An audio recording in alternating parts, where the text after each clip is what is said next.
We got a new fleet. We got a new fleet. Hi, guys. Welcome back to Trekyards. He's Commander Cockings. He's Captain Foley, and yes, the final episode of Discovery Season 3.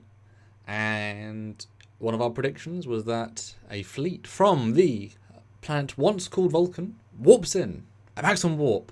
Although, speaking of, it warps in at maximum warp and appears within seconds, which means they didn't detect it on their short-range or long-range sensors, even though they have real-time communication with Navarre. So why did they not detect them coming in at any point until they were literally there? Dramatic purposes. So, first little problem with that, but yes, we get this communications officer who shows a signal, audio transmission, which we don't hear, and then, yes, they warp in. And we get them on the view screen. Yeah, and I knew right away what was coming because she said audio only, but you see in front of her, you got the little badge, the little Navarian thing.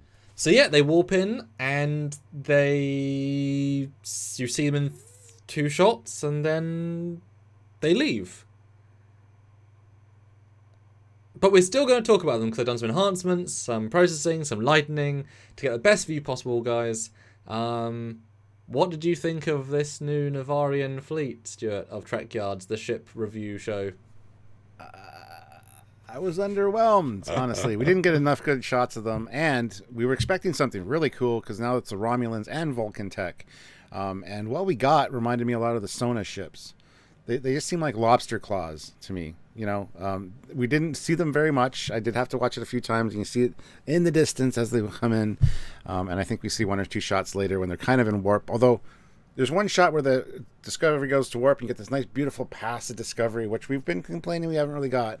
It goes to warp, and you expect the rest of the fleet to come, and the camera angle changes, so all you see is them in warp heading away from you.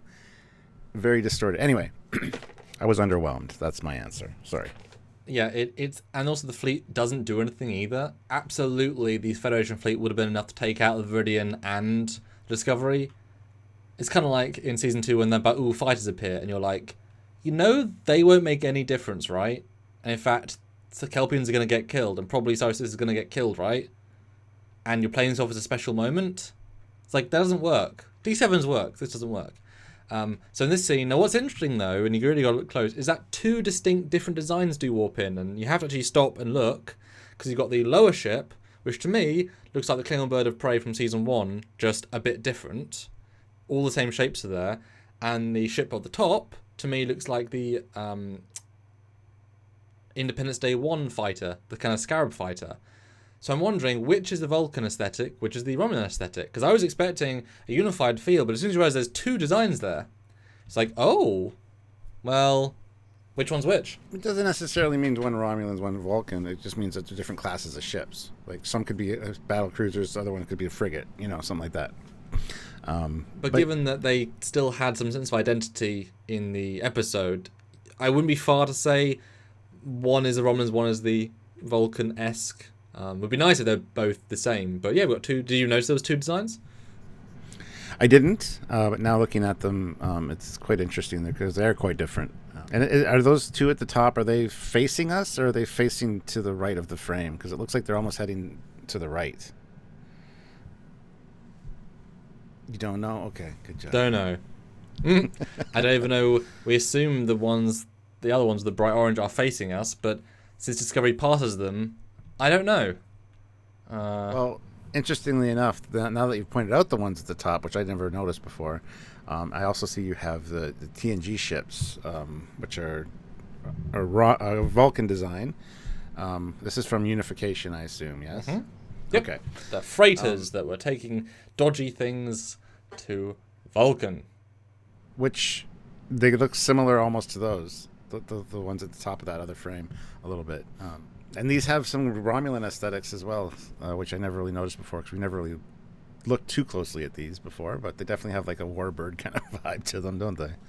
Yeah, it's hard, obviously. I mean, clearly none of the Federation ships, particularly except one, look like Starfleet ships. So the aesthetic is not something that they're concerned with carrying over per se. We're not going to see any green warbirds, etc.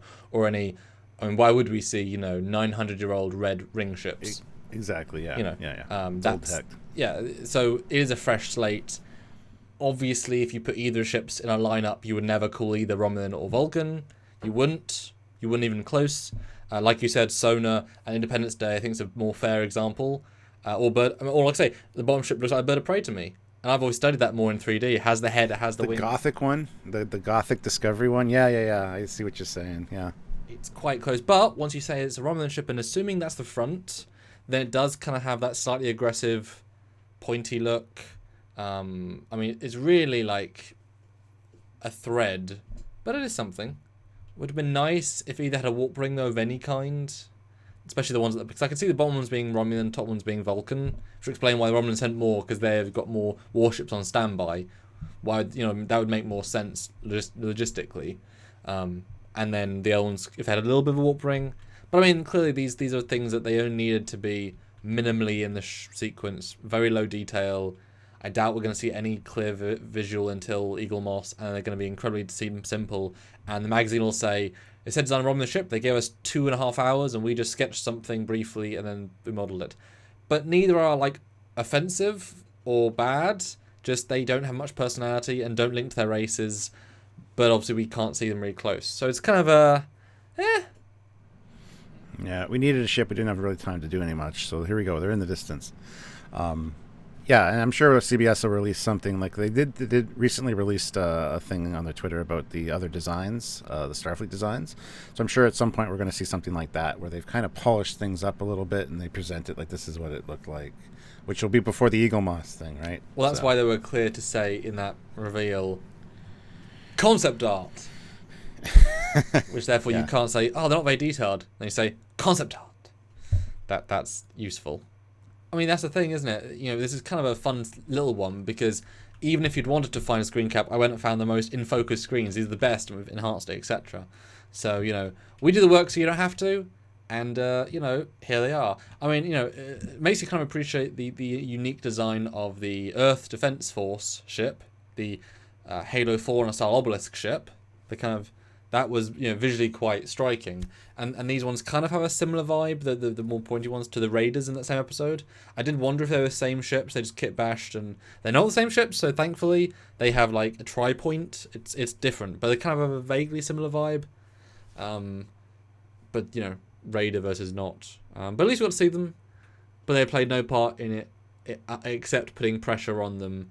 But like I said, and also wasn't it odd the idea that the Osara was going to launch some pesticide, which she said could get through the shields of these mega advanced ships, and it's like target the airlocks and shuttle bays of a pressurized ship from a vacuum. That's not how things work, but whatever. It's like, A, their shields will actually hold, unless you specifically designed it not to, but you haven't, you're just shooting a pesticide. And B, if you had that ability, why don't you launch it on Starfleet Command and kill everybody like you said you wanted to do 5 seconds ago? Don't introduce a doomsday machine on spaceships that are clearly immune to it, and then not use it. So, yeah, not the best space battle they've ever done, but Discovery's never been particularly good at space battles. They haven't had a good one. No, I'd say no. But this is just visual clutter, usually. Yeah, but this one really wasn't a battle. But hey, at least we got some new ships, and at least I was able to up-res and show you them in vague detail. So at least we know their shapes. And that's good enough for Trekyards. Tune in for more videos on many more topics with more details as we talk about story elements, costumes, and plot things in Season 4. Lots of good stuff, guys, as well as our full review, both our normal review edited, which was quite a long one this time, and our full scene-by-scene breakdown, which is great to follow, because if you just want to cut to what we think about a certain scene, scroll, you found the scene, easy to find. So make sure to go back and watch that. We love doing it, while draining as it was, many hours, but we always have fun. And tune into the small videos, like I said. That's right. So, I mean, until next time, I guess I'm Captain Foley. And I'm Connor Coggins. Bye, everybody. Bye, guys.